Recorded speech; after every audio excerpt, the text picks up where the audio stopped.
안녕하세요. 임원빈입니다. 손자병법에 이익으로 병사들을 움직인다. 전투 중에 전차 10대 이상을 노획한 병사에게는 포상을 하여야 한다라는 구절이 있습니다. 그 이유는 적에게서 재화를 얻을 경우 반드시 포상을 내린다면 병사들이 모두 욕심이 생겨서 열심히 싸울 것이기 때문이라는 것이죠. 이른바 사람은 이익을 좋아하는 존재라는 인간관에 기초한 리더십입니다. 그렇습니다. 사람이 꼭 이익을 위해서 행동하는 것은 아니지만 이익을 넘어서는 것도 결코 쉽지만은 않죠. 그래서 사람의 무한한 이기적인 욕망은 부를 너무나 좋아하여 자신이 타 죽을지도 모르고 뛰어드는 불나방에 종종 비유되기도 합니다. 이순신은 이런 인간의 특성을 정확하게 이해하고 있었습니다.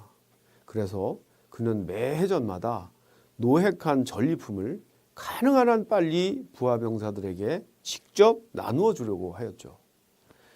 이순신이 조정에 보낸 장계를 보면 외선에 실렸던 외의 물건을 모두 찾아내니 5칸 창고에 가득히 채우고도 남았으며 외선에 실려있던 물건 중에 우리가 먹을 만한 쌀 300여 석은 여러 전선의 굶주린 격군과 사부들의 양식으로 적당히 나누어 주었습니다. 그리고 의복과 목면 등의 물건은 군사들에게 나누어 주어서 적을 무찔러 이익을 얻으려는 마음을 일으키게 할까 하오나 먼저 조정의 조치를 기다립니다. 이순신은 노획한 전리품을 부하 장병들에게 나누어 줄 경우 적을 무찔러 이익을 얻으려는 마음이 생겨나 차후 전투에서 더욱 열심히 싸울 것이라는 논리를 펼쳐서 전리품의 현장 분배를 조정에 건의하였던 것입니다. 뿐만 아니라 이순신은 일본군에 대한 정보를 제공하는 백성들에 대해서 후하게 대가를 지불하였습니다. 일본군에게 잡혀갔던 웅천에 사는 박록수, 김희수가 와서 얼굴을 보이며 적의 정황에 대해 말해 주었으므로 각각 무명 1필씩을 주어 보냈다. 정보는 승리할 수 있는 작전 계획을 세우는데 가장 중요한 요소입니다. 정보를 제공하면 이런저런 선물을 준다는 소문이 퍼졌던지 이순신에게 일본군에 대한 정보를 제공하는 백성들이 줄을 이었습니다. 부산에서 빠져나온 4명이 심유경이, 소서행장, 현소, 사택정성, 소섭이와 함께 이달 16일에 새벽 바다를 건너갔다라는 정보를 제공하기에 양식 3마를 주어 보냈다. 비록 자발적인 방식은 아니었지만 백성들은 정보 제공을 통해서 나라에도 충성을 하고 이익도 챙길 수 있는 일거양득의 뿌듯함이 있었을 것입니다.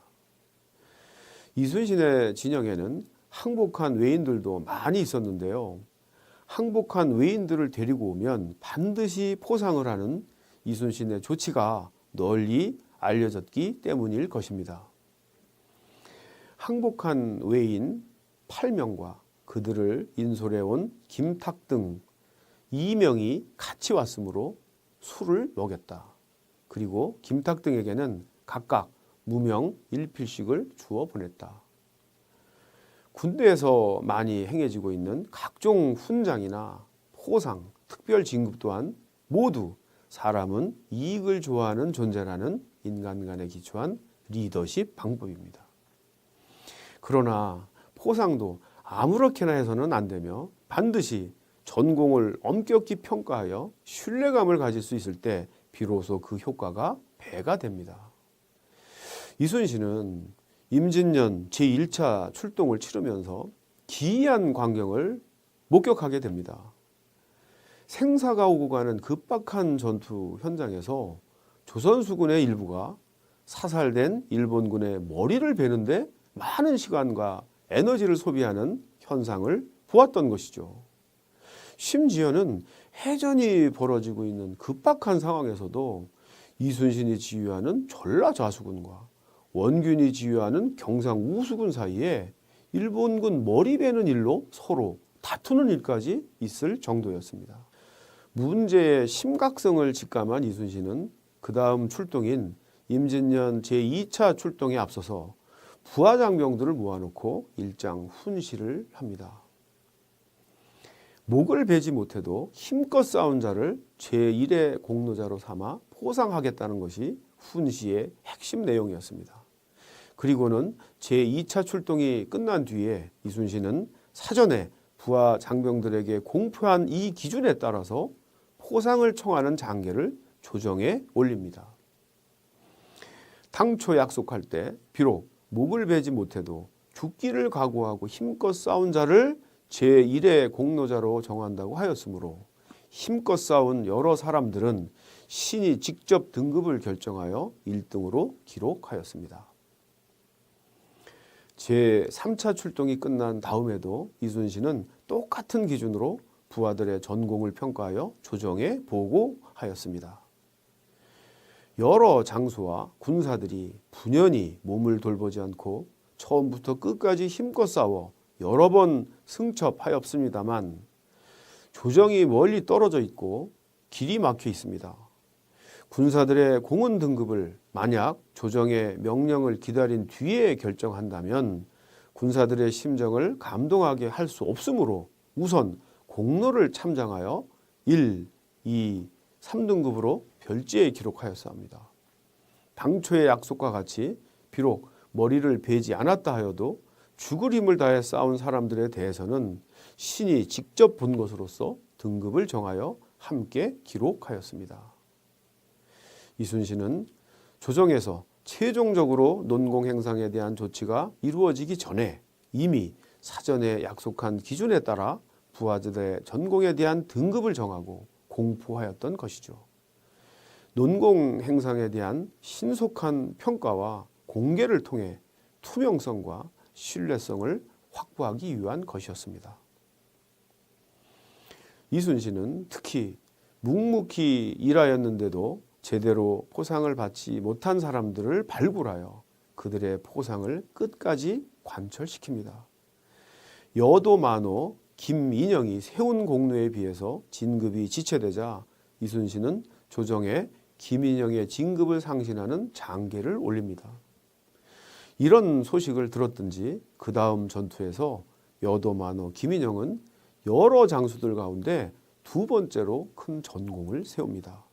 아마도 자신을 알아봐준 이순신을 위해 죽기를 각오하고 싸웠지 않았나 그런 생각을 해봅니다.